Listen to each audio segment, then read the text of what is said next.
UP विधानसभा में विपक्ष पर भड़के सीएम योगी आदित्यनाथ, कहा समाजवादी पार्टी का चरित्र दोहरा हो चुका है। ये लोग भोजपुरी और अवधी का विरोध करते हैं लेकिन उर्दू की वकालत करते हैं।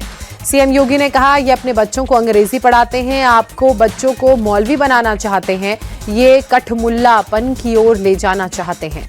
सीएम योगी ने सपा का हर अच्छे काम का विरोध करने वाली पार्टी बताया, कहा अवधी और भोजपुरी एकेडमी बनाएंगे।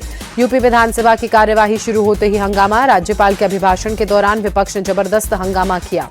यूपी विधानसभा में सपा और कांग्रेस विधायकों की जमकर नारेबाजी, विपक्ष ने अभिभाषण के दौरान लगाए राज्यपाल गो बैक के नारे।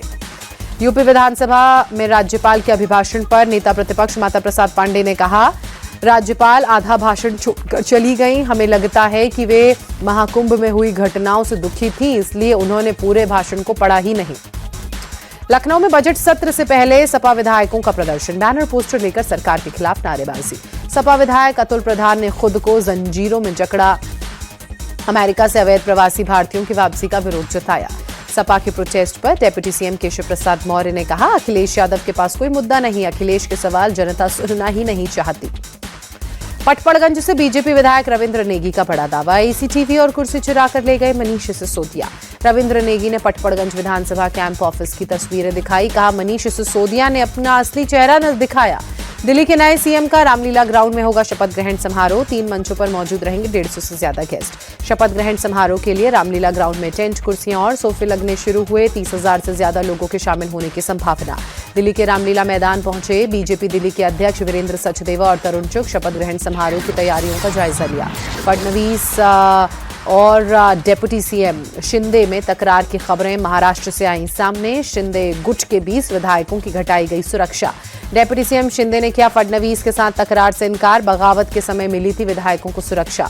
उद्धव और राज ठाकरे के साथ आने की अपील का एक पोस्टर वायरल, ठाकरे सेना मुख्यालय के ठीक सामने लगाया गया पोस्टर, मराठी सेना संगठन की तरफ से पोस्टर लगाया गया। एआईएडीएम के कार्यकर्ताओं ने चेन्नई में डीएम की सरकार के खिलाफ प्रदर्शन किया, राज्य में यौन अपराधों के बढ़ते मामलों को लेकर विरोध प्रदर्शन। कांग्रेस ने नए सीईसी की नियुक्ति पर आपत्ति जताई, कांग्रेस ने नियुक्ति को सुप्रीम कोर्ट के फैसले का उल्लंघन बताया, कांग्रेस ने सुप्रीम कोर्ट में सुनवाई होने तक नियुक्ति टालने की मांग की। ज्ञानेश कुमार को नए मुख्य चुनाव आयुक्त नियुक्त किए जाने पर प्रमोद तिवारी ने सवाल उठाए, कहा सुप्रीम कोर्ट में चयन समिति के गठन को लेकर चुनौती दी गई है, ऐसे में क्या जल्दबाजी थी। तेजस्वी यादव ने कहा, जो लोग आज लालू को गाली दे रहे हैं, भविष्य में वही लोग उन्हें भारत रत्न देंगे। कर्पूरी ठाकुर को भारत रत्न मिलने का उदाहरण भी दिया। केंद्रीय मंत्री नित्यानंद राय ने तेजस्वी यादव के बयान पर पलटवार कर कहा, कर्पूरी ठाकुर से लालू यादव की तुलना बहुत ही दुर्भाग्यपूर्ण है।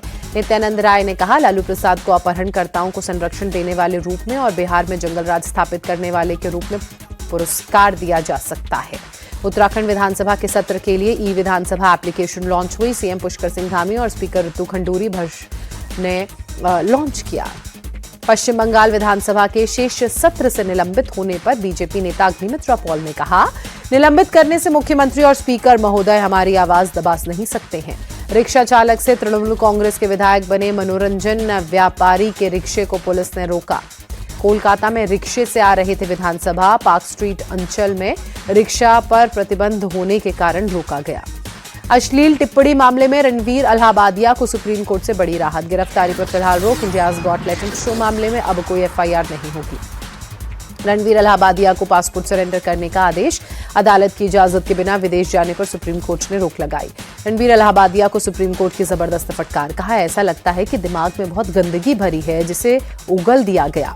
सुप्रीम कोर्ट ने कहा, कुछ लोगों को लगता है कि मशहूर हैं तो कुछ भी बोल सकते हैं, भद्दी भाषा से सस्ती लोकप्रियता बटोरने की कोशिश। प्रधानमंत्री मोदी और कतर के आमिर शेख तमीम बिन हमद अल थानी के बीच वार्ता, दिल्ली के हैदराबाद हाउस में प्रतिनिधिमंडल की हुई वार्ता।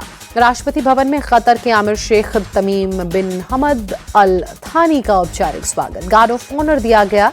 राष्ट्रपति द्रौपदी मुर्मू और प्रधानमंत्री नरेंद्र मोदी मौजूद रहे। राष्ट्रपति मुर्मू ने अपने मंत्रियों से भी परिचय करवाया। कतर के आमिर शेख तमीम बिन हमद अल थानी ने भी अपने प्रतिनिधिमंडल से परिचय करवाया। भारत और कतर के बीच 2 समझौते ज्ञापनों पर हस्ताक्षर। केंद्रीय मंत्री पीयूष गोयल और कतर के आमिर शेख तमीम बिन हमद अल थानी की उपस्थिति में हस्ताक्षर। गृह मंत्री अमित शाह ने दिल्ली में जम्मू कश्मीर में नए आपराधिक कानूनों को लेकर बैठक की। बैठक में सीएम उमर अब्दुल्ला और उप राज्यपाल मनोज सिन्हा मौजूद रहे। दक्षिण कश्मीर के जैनापोरा, शोपिया और त्राल इलाके में आतंकी वारदात टली। सुरक्षा बलों ने 2 जगह आईईडी का पता लगाया। प्रेशर कुकर में मिले आईईडी को निष्क्रिय भी किया गया। यूपी के मैनपुरी में बड़ी वारदात, अपहरण और गैंग रेप, पीड़िता के पति की जिंदा जलाकर हत्या, खेत से अधजली हालत में शव बरामद। मृतका के पिता ने पूर्व प्रधान भोला यादव पर हत्या का आरोप लगाया। कहा, अपहरण और रेप केस में समझौते का दबाव बना रहा था भोला यादव। जयपुर में ब्लैक फिल्म लगाकर सड़क पर स्टंट करने वाले वाहनों के खिलाफ एक्शन। मानसरोवर थाना पुलिस ने 11 थार और 2 स्कॉर्पियो को जब्त किया। पुलिस ने अभियान चलाकर 3 लोगों को गिरफ्तार भी किया। गाड़ी में ब्लैक फिल्म लगाकर स्टंट करने और आम लोगों को परेशान करने के मामले में पुलिस को मिल रही थी शिकायत। दिल्ली भगदड़ केस में आरपीएफ की रिपोर्ट सामने आई। रिपोर्ट के अनुसार धक्का मुक्की के बाद भगदड़ मची। शनिवार रात 8:45 बजे मची थी भगदड़। रिपोर्ट के मुताबिक शिव गंगा ट्रेन के जाने के बाद अचानक भीड़ बढ़ी। पहले प्लेटफॉर्म 12 से हुई थी ट्रेन के जाने की घोषणा, बाद में प्लेटफॉर्म 16 से घोषणा हुई। आरपीएफ की रिपोर्ट में भगदड़ में 20 लोगों की मौत की बात, सरकार के आंकड़ों में 18 यात्रियों की मौत की पुष्टि। अभिनेत्री जूही चावला ने प्रयागराज महाकुंभ में स्नान किया। बोली, उन सभी लोगों का धन्यवाद जिन्होंने यहाँ इतनी अच्छी व्यवस्थाएं की हैं। प्रयागराज महाकुंभ में फिर लगा भीषण जाम। महाकुंभ रूट पर 12 किलोमीटर तक गाड़ियों की कतार। दिल्ली में यमुना की सफाई का काम आज भी जारी। आज आईटीओ के किनारे यमुना में 3 मशीनें लगाई गई। जहां सफाई हो गई है वहां पानी पहले से साफ नजर आया। पहले से जमी गंदगी भी कम हुई। भुवनेश्वर में Kalinga institute of industrial technology में सुरक्षा व्यवस्था कड़ी की गई। नेपाली छात्रा की आत्महत्या के बाद तनाव, आरोपी को पुलिस ने किया गिरफ्तार। केआईआईटी विश्वविद्यालय के 3रे वर्ष का मैकेनिकल इंजीनियरिंग छात्र करता था परेशान होकर नेपाली छात्रा ने की आत्महत्या।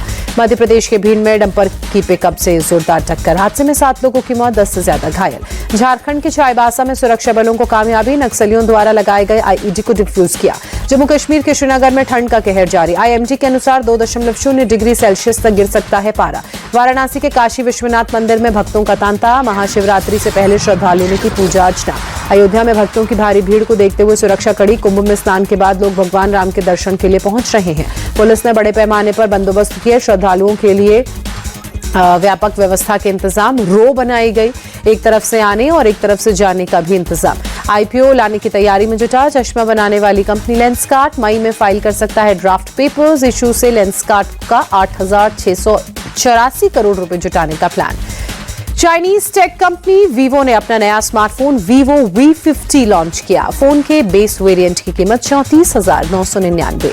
एप्पल और मेटा भी ह्यूमनाइड एआई रोबोट पर कर रहे हैं काम। टेस्ला के रोबोट से होगा मुकाबला। बैंक डूबे तो जमा पर 5 लाख रुपए से अधिक मिल सकता है बीमा कवर। वर्तमान सीमा बढ़ाने पर विचार कर रही सरकार। वित्तीय सेवा विभाग के सचिव एम नागराजू ने दी जानकारी। भारत का कुल व्यापार घाटा बढ़कर $2.67 अरब के करीब। देश के आयात निर्यात के आंकड़े जारी। ऑस्ट्रेलियाई cricket team ICC champions trophy में हिस्सा लेने के लिए पाकिस्तान पहुंची। कराची में कल से होगी टूर्नामेंट की शुरुआत। पाकिस्तान और न्यूजीलैंड के बीच होगा opening match. Women premiere league में रॉयल चैलेंजर्स बेंगलुरु की लगातार दूसरी जीत। दिल्ली कैपिटल्स को 8 विकेट से हराया। आरसीबी की कप्तान स्मृति मंधाना ने 47 गेंदों में 81 रनों की पारी खेली। डैनियल वायट ने 42 रन की पारी खेली। तेज गेंदबाज रेणुका सिंह और लेग स्पिनर जॉर्जिया वेयरहैम ने 3-3 विकेट चटके। दिल्ली से जमीमा रॉड्रिक्स ने 34 रन बनाए। दिल्ली पर जीत से खुश नजर आई स्मृति मंधाना। कहा, दिल्ली को 150 से कम के स्कोर में रोकना बहुत बड़ी उपलब्धि थी और फील्डिंग में भी हमने अच्छा प्रदर्शन किया।